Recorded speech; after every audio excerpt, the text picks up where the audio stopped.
Sila Thunder at Daenerys ay parehong Samoyed dog. Alam niyo ba mga handy pets na ang mga Samoyed ay tinaguriang the smiley dog? Dahil kapag titingnan mo sila ay para silang laging nakangiti. Happy yarn! Tinatawag din silang may permanent smile sa kanilang mukha. Kaya naman kapag may alaga ang Samoyed ay talaga naman laging nakakagaan ng loob kapag nakikita mo sila dahil sa mga permanent smile nila at sobra din ang kanilang kakwitan talaga.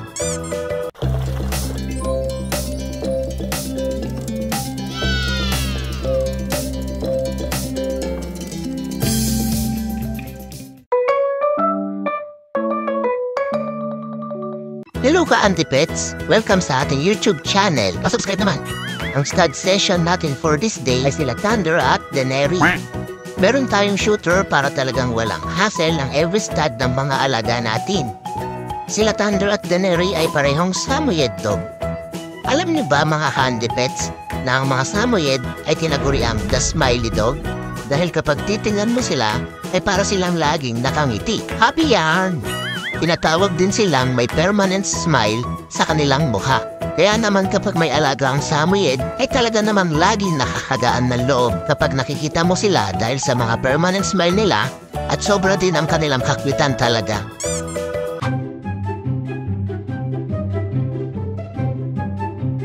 Basic na basic kay Thunder yan guys. Ituloy na natin yung trivia guys. Ayon sa American Kennel Club, ang mga Samoyed ay lumalaki ng hanggang 21 to 23 inches kapag lalaki at 19 to 21 inches naman kapag babae.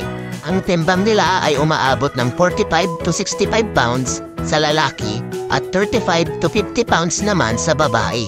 At ang life expectancy nila ay umaabot ng hanggang 12 to 14 years. O diba mga ka-Auntie-Pets, bongga pala ang Samoyed? Ang mga Samoyed ay affectionate with family at talaga namang recommendable din sila sa mga bata dahil good with young children din sila. Kaya kung nag-iisip ka ng mga aso na malambing at mababait sa mga bata, baka Samoyed dog na ang hinahanap mo ka-Auntie-Pets.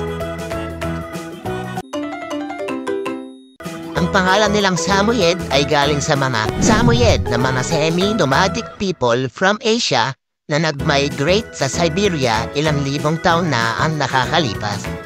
Ang mga semi-nomadic people noon ay ginagamit ang mga Samoyed dog bilang sled. Ginagamit din nila ito noon bilang tagabantay at tagahunt ng mga reindeers na kalaunan ay ginagamit nila bilang tagapastol ng mga reindeers. Dahil sa mga makakapal na balahibo ng mga Samoyed na pamprotekta sa matinding lamig na klima sa Siberia, ay gustong-gusto ng mga sinaunang tao noon na tumatabi sa isang pack ng mga Samoyed para maibsan ang malamig na klima. Napakagaling ng mga Samoyed na ito makihalubilo sa mga tao ka-Auntie-Pets. At talaga namang nakakabighani ang kagandahan nila lalo na't palagi silang nakangiti. Kaya naman noon pa lang ay talagang minamahal na talaga sila ng mga nomadic people. Ikaw ka-Auntie-Pets, gusto mo rin ba magkaroon ng Samoyed dog?